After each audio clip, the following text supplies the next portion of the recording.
So today we will deal with one of those situations where everybody involved is wrong. It's also a situation that isn't remotely newsworthy or important. The daily cancellation was made for moments such as this. The pettier, the better. The more wrong everybody is, also the better. And that brings us to this breaking news, first reported by the New York Post. A bride in Texas was very angry recently when a baby started crying during her wedding ceremony. This was apparently supposed to be an adults-only wedding, but this person brought their baby anyway. And the bride posted the footage to social media where it racked up millions of views and sparked a heated debate about the ethics of child-free weddings, which we'll discuss in a moment. But first, here's the video. Times over the last few weeks, but I'm the only one that knows them. And one of the questions I asked was, when did you know you were in love and wanted to spend the rest of your life together as husband and wife? Claire, you look beautiful today. And Josh, you don't look too shabby yourself. First and foremost, I'm incredibly honored to be up here with you both today. Okay. So the baby's crying. I think we get the idea. You know what a baby crying sounds like. And sure enough, the baby was crying. And as I said, this has started a debate about the concept of child-free weddings. Most of the comments on social media, from what I've seen, seem to be largely on the bride's side. They say that it's perfectly reasonable for the couple to exclude children from their festivities. In fact, I've been told as I've waded into this dispute that weddings aren't for children. Children are disruptive. They're bored at weddings. They'll ruin the special day for the bride and groom. And literally the only thing that matters is that the bride and groom have a good time. All of the guests are there simply to serve them and worship them and adore them and obey their every whim. That seems to be the argument, and it is, of course, totally wrong. Now, I'm not going to stick up for the parents of that crying baby. They are also wrong.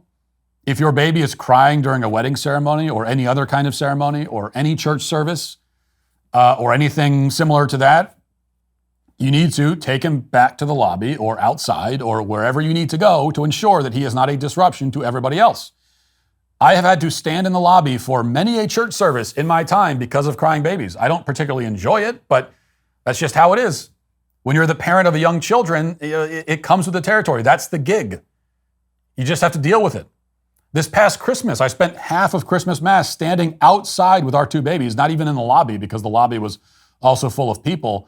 And also there were balloons in the lobby, and the baby, their toddler is almost 2 years old, but they kept pointing to the balloons and shouting, "Balloon, balloon," like really loudly.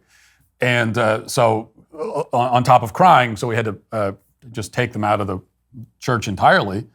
The other option was to keep them inside and allow them to disrupt the Mass for the hundreds of other people in attendance. That was not an option for me and my wife, so we took turns with the babies outside.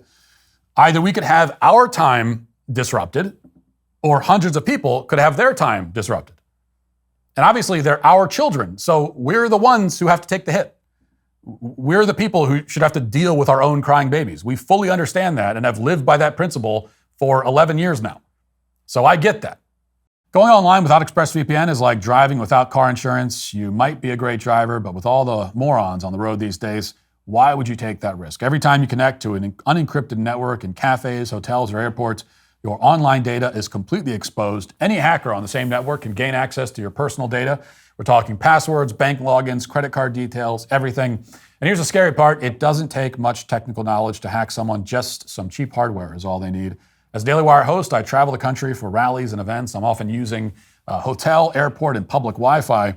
With sensitive information at stake, I never connect without ExpressVPN. It's my first and best line of defense against hackers who love to access my personal data. It creates a secure, encrypted tunnel between my device and the internet, keeping my data safe no matter where I am. Plus, ExpressVPN is incredibly easy to use. Just fire up the app, click one button, and you're protected. It works on all your devices, phones, laptops, tablets, everything. Find out how you can get 4 months free by scanning the QR code on screen, clicking the link in the description box below, or by going to expressvpn.com/Matt Walsh Show. Don't take any of this as an endorsement of kid-free weddings. It is, in fact, completely ridiculous and gross to exclude children from your wedding. It is extremely tacky, and that's the most generous way to describe it. To invite someone to a big celebration like a wedding and then tell them that their children are not invited. Okay? Just like it would be tacky to do that with any other member of the family. Okay, when you're inviting the family over to your wedding to say, oh yeah, but not that guy in the family, not him. You can't invite him. That at a minimum is very tacky. So this idea of an adults-only wedding is, it's a uniquely modern invention. It's a symptom of a society with a birth rate below replacement level and an increasing number of adults who have given up on having children entirely. Only in such a decrepit, dying, self-centered culture could it be considered normal to exclude children from a wedding of all things. Like, not only should children be at your wedding, but indeed, children should especially be at your wedding. Children are the reason marriage exists. They are one of the most fundamental functions and purposes of the marital union, which is what your family and friends have gathered to celebrate. You know, I keep hearing that kids are disruptive at weddings and will just be bored the whole time anyway. First of all, if a child is disruptive, it's very easy to remove them from the situation. Okay, removing a disruptive adult from a wedding, and there have been many of those at many a wedding, is much more difficult. In fact, I have never been to a wedding or even heard of one where a child ruined the event. Like, the baby crying during the ceremony was the closest thing I've ever seen to that happening, and even that was not that big of a deal and an easy problem to solve without banning kids completely. But I have seen and certainly heard about many, many stories where adults ruined weddings. So I'd say the ratio of adults to children ruining weddings is like 1,000 to 1, and that's probably a conservative estimate. As for kids being bored, again, this is completely backwards. Okay? Adults are bored at weddings. All right, I got news for you. If you're having a wedding, most of the adults there are bored to tears. I'm bored at weddings. Most adults spend the whole time calculating when they can leave without seeming rude. Like, there are two types of adult wedding guests, okay? There are the ones who are bored and the ones who are drunk. And then there's the especially miserable third category of both bored and drunk. And you don't want that, but you're going to get some of that too. Children, on the other hand, love weddings. They love them without any alcohol enhancement, hopefully.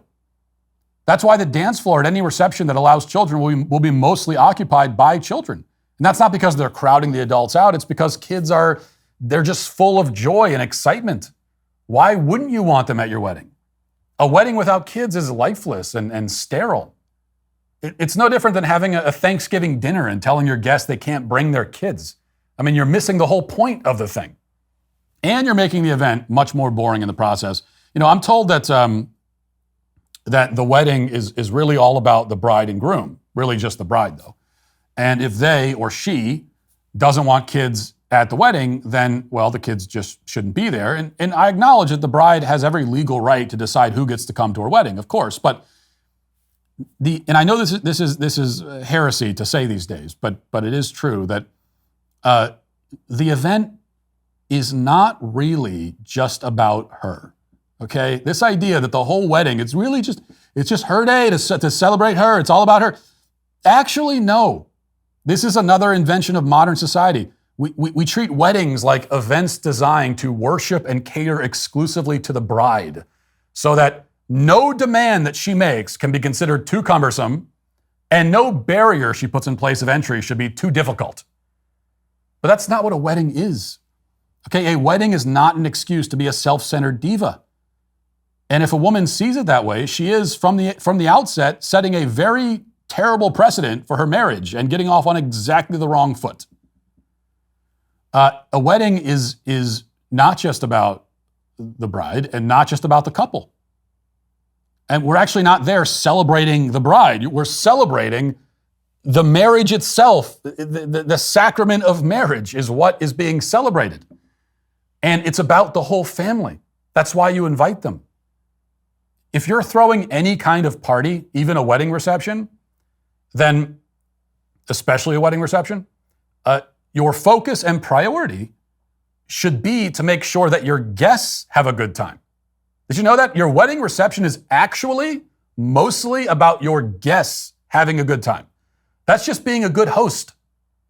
Now, if you want it to be about just you, don't invite anyone and don't have a reception. Just get married in front of the legally required number of witnesses and then go home and start your married life together. If you're inviting family and friends, then the event is also about your family and friends. Who says? Well, you did. You invited them. You decided to include them, which is good. But if you're going to include your friends and family, it is not fair and is in fact pretty deranged to set an age limit. Children deserve to be a part of the celebration. And, at least they won't get drunk and vomit on the floor. So that's another mark in their favor, I would say. And that is why child-free weddings are today canceled. If you'd like to see what else I have to say, you can access my full show by going to dailywire.com or by going to the Matt Walsh Show Twitter page. Hope to see you there. Godspeed.